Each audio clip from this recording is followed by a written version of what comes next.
Hello, friend. In this episode, I'm going to discuss the topic of what you can do when you have a situation that you're thinking difficult thoughts about, and you're allowing the carnal mind or the ego mind's limited, lacking, negative interpretation of a scenario. Because when you first start out,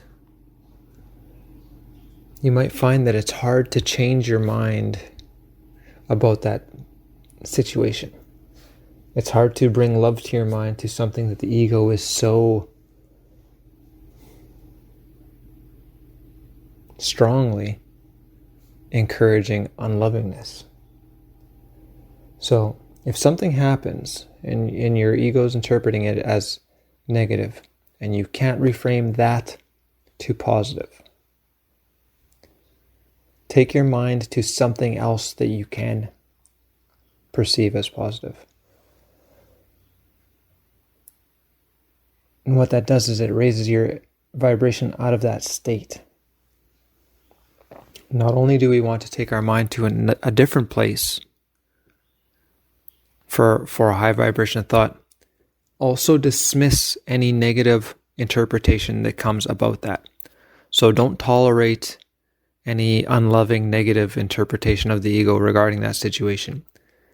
But if you can't take it to a loving place because you don't understand how to, and it's very easy, all you have to do is change your mind. You might not believe it yet in that moment, but act it out, play it out. Pretend as if, just in your conscious mind, just change your mind about it. Just as you're going to change your mind to thinking about something different that you can more easily perceive as positive.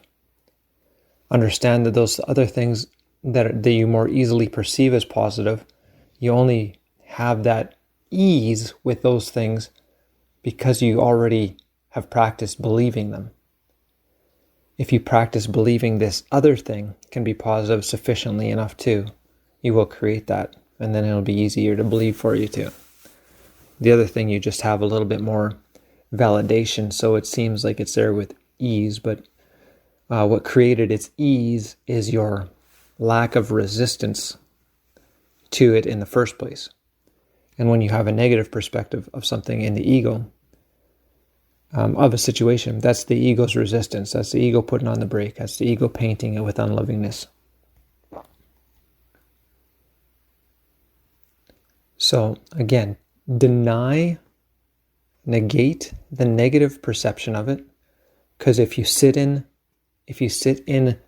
thinking about that thing being negative and unloving, that's what you're affirming. That's the energy that you're creating, the subtle energy, and it grows in increased density the more you think that thought.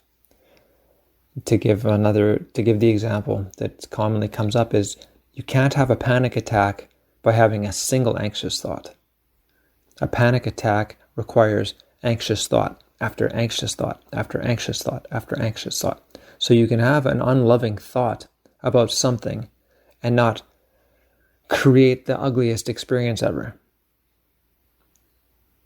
The carnal mind's perceived ugliness of an experience. In truth, in the perfection of creation, it's meant to be that way. But you can have the single thought. You can even have multiple thoughts. But as soon as you become aware, you can take your mind elsewhere and deliberately influence and deliberately create a different experience, right? Do this, practice this, validate it, prove it, examine it. This isn't meant to be a concept for your carnal mind. We're trying to transcend the carnal mind. We're trying to transcend the conceptual and promote to the experiential. This is where true understanding happens, because we've experienced it, we've validated it now. Now it's not knowing about, now it's about knowing. Now it's not knowing about, now it's about knowing. Wow. Okay, cool. Spirit put those words in my mouth, and beautiful. I like that.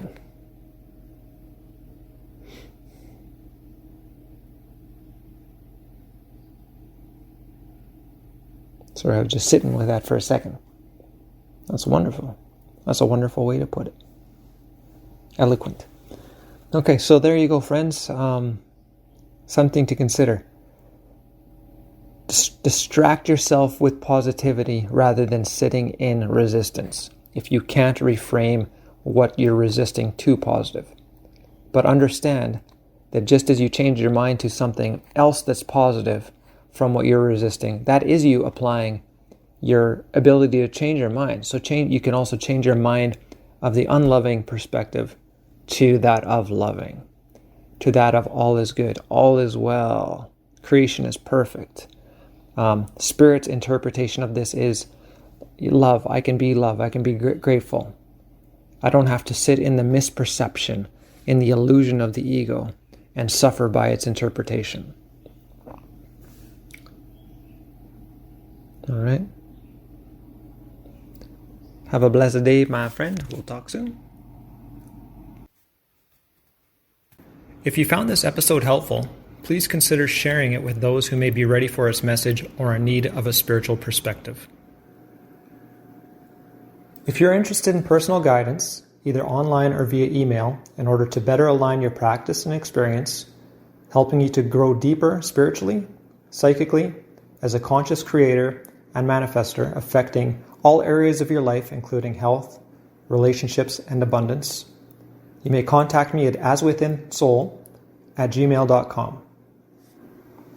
If you're inspired to support my works and expanding endeavors in the form of a donation, that would be greatly appreciated and can be done by e-transfer or PayPal using my email aswithinsoul@gmail.com.